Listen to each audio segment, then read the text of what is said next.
So a little bit of instant reaction for you tonight on the Western Conference Finals finally ending. I guess I shouldn't say finally ending. OKC easily took care of the Minnesota Timberwolves tonight.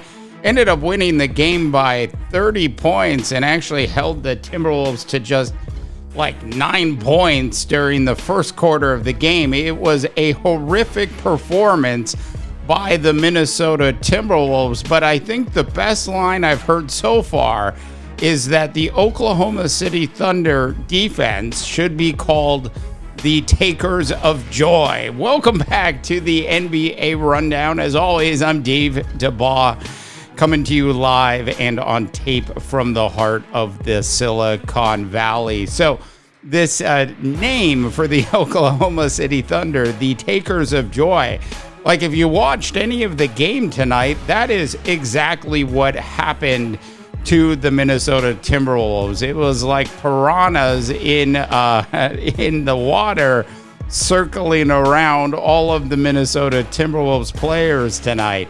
The first quarter looked like, at times, while it was great defense by Oklahoma City, I have to say the Timberwolves actually just did not shoot the ball well at all. Every time I turned around, they were actually missing wide open three-pointers.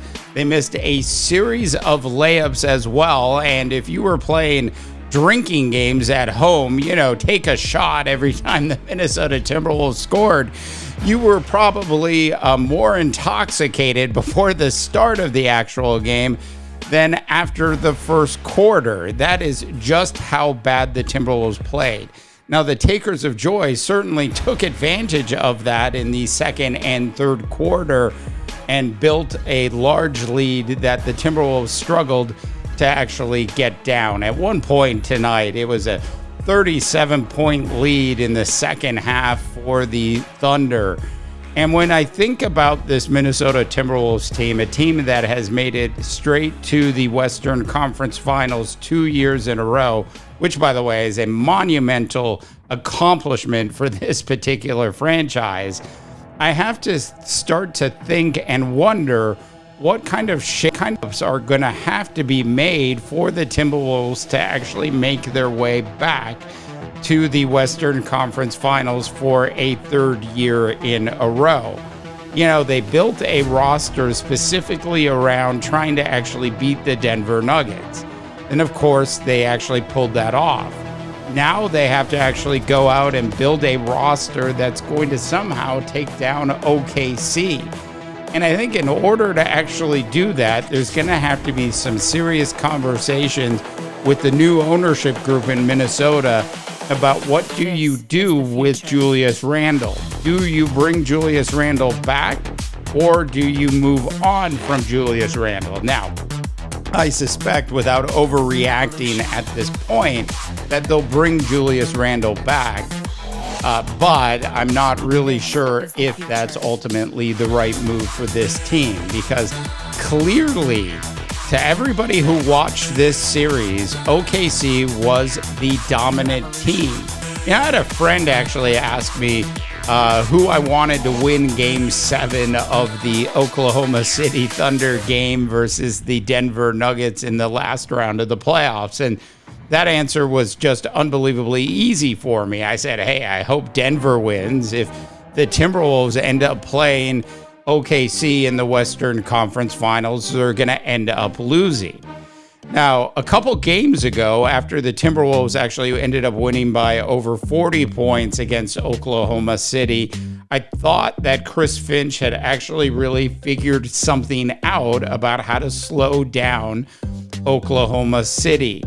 And I think maybe he had figured that out, but when your offense was as poor as the Minnesota Timberwolves offense was in the first half of tonight's game, there's just nothing you can do.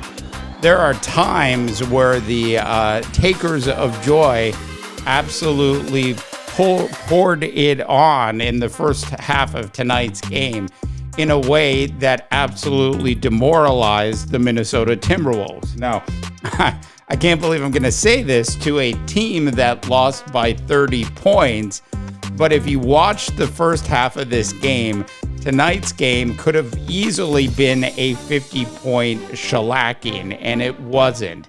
I will give some credit to the Timberwolves team for actually finding a way to actually turn things around a bit. Now, their defense did nothing. They did end up scoring 94 points, which is a lot when you consider the fact that they only scored 9 in the first quarter of tonight's game.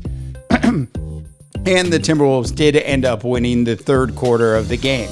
But you have to give your flowers, all of them at this point, to Oklahoma City.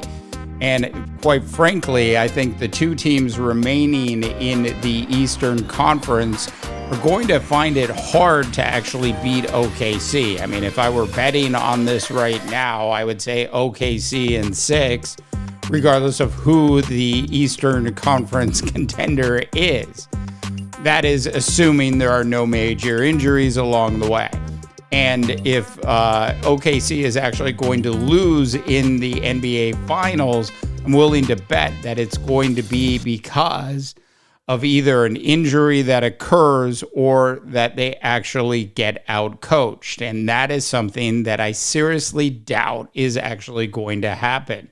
Now, normally when we talk about the Western Conference Finals or the Eastern Conference Finals or the NBA Finals, we end up really talking about offensive performances. It's a rarity to actually, in the sport of the National Basketball Association, to actually talk about defense in the way we should be talking about defense when we talk about what actually Oklahoma City has actually done to this point in the playoffs. I think they have like 4 games in the playoffs so far where their team has actually won by 30 points or more. That is dominant defense that I don't think I've really seen since the Bill Laimbeer, Dennis Rodman, Isaiah Thomas Detroit Pistons. That's as far back as I have to go, and that was a completely different era of basketball. So when we look at the strategic decisions and the way the Oklahoma City Thunder team has bought into how they play defense, how they switch, how they're always aggressive, how everybody on that roster from the top all the way down, 1 through 17, you can even see it when the backups came in and played for the last couple minutes of tonight's game as well. Everybody plays, and I quote, swarming defense. And I think the tagline that should stick for this Oklahoma City Thunder team throughout the NBA Finals this year is certainly the takers of joy.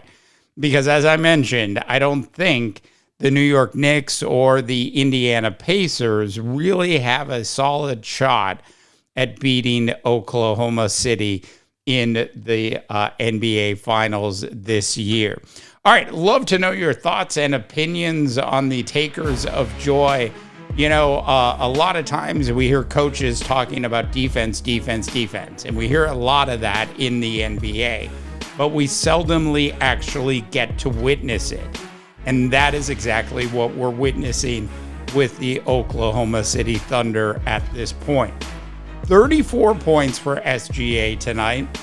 Walked away with the Magic Johnson Most Valuable Player award for the Western Conference. 22 by Chet, 19 by Jalen Williams, a total performance by the entire team.